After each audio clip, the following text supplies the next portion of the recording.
Hollywood is notoriously unforgiving. Luckily for celebs, though, actual fans aren't nearly as fickle. These once disgraced stars had some pretty big scandals, but for some reason or another, everyone pretends they never happened. America's sweetheart, Reese Witherspoon, doesn't appear to have a disorderly bone in her body, yet here we are. It's one of those nights, we went out to dinner in Atlanta and we had one too many glasses of wine. We thought we were fine to drive and we absolutely were not. Witherspoon was arrested for disorderly conduct in 2013 after her husband, Jim Toth, was pulled over and arrested for driving under the influence. To make matters worse, our Fair Lady of Sweet Home Alabama pulled the "Do you know who I am" card, a move favored by child stars who've gone off the rails. Witherspoon was arrested on a Friday, and by that Sunday night, the Wild star had released a heartfelt apology, stating, "I clearly had one drink too many, and I am deeply embarrassed about the things I said. It was definitely a scary situation, and I was frightened for my husband, but that is no excuse. I am very sorry for my behavior." Over the last couple of years, we've managed to completely wipe Matthew McConaughey's naked bongo incident from our brains. Unfortunately, that doesn't mean it never happened. All right. In 1999, everybody's favorite Lincoln spokesperson was busted on suspicion of marijuana possession. According to the infamous police report, he was dancing around naked, playing bongo drums while another man cheered. The charges were dropped, and McConaughey nonchalantly described his visit to the Slammer as somewhere he wouldn't want to rent a place, but it was a nice stay for a night. Chris Brown is known for some pretty abhorrent things, so amidst all the headlines, it's easy to forget that he also had a day-long standoff with a SWAT team in 2016. Police just arrested singer Chris Brown after a day-long standoff at his Tarzana mansion. The incident began when Brown allegedly pulled a gun on a woman. She attempted to flee, so Brown reportedly followed her in a Jeep, but she escaped into a neighbor's yard and hid under an SUV. The neighbor called the police. Brown reportedly refused to let law enforcement into his home without a warrant, so police set up a camp outside as Brown embarked on a bizarre police standoff/Instagram rant as helicopters circled overhead.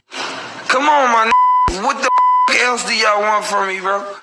Brown was eventually arrested for felony assault with a deadly weapon. All that, and yet fans seem to wear blinders when it comes to Brown's behavior. Case in point, in May 2018, Spotify removed numerous abusers from its official playlists, yet Brown's catalog remained inexplicably untouched.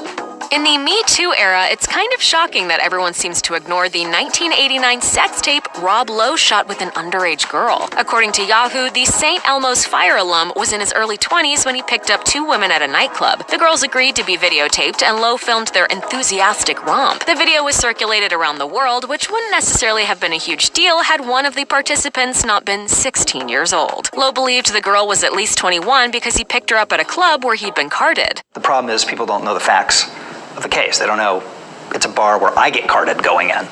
So why wouldn't I assume everybody else is 21?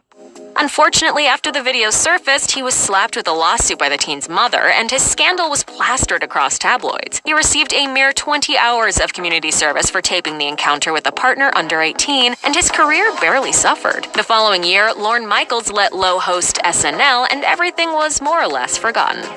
Before he became Tim the Toolman Taylor or Santa Claus, Tim Allen served a 28-month sentence for trafficking cocaine, and it could have been a whole lot worse. According to Defamer, Allen was nabbed by undercover state troopers at the Kalamazoo airport after selling 1.5 pounds of cocaine for a whopping $42,000. He ended up taking a plea deal in exchange for information. As a result, the most serious charges were dropped, saving him from a mandatory life sentence. After the experience, Allen swiftly turned his life around. He went from jail time to tool time, and today most of us either don't know about his sordid past or pretend the whole thing never happened. What a tool, man. Bruno Mars has hit every possible career milestone a musician could hit. As much as we'd like to forget, there was once a time when the young pop star almost uptown funked up his career with a felony cocaine charge. In 2010, Mars was arrested in the Las Vegas Hard Rock Hotel after he was nabbed with 2.6 grams of what E! News describes as a white powdery substance believed to be cocaine. Shocker, it was, in fact, cocaine. E! News reports that he was charged with felony cocaine possession, but that was dismissed after he performed 200 hours of community service, paid a $2,000 fine, and underwent 8 hours of drug counseling.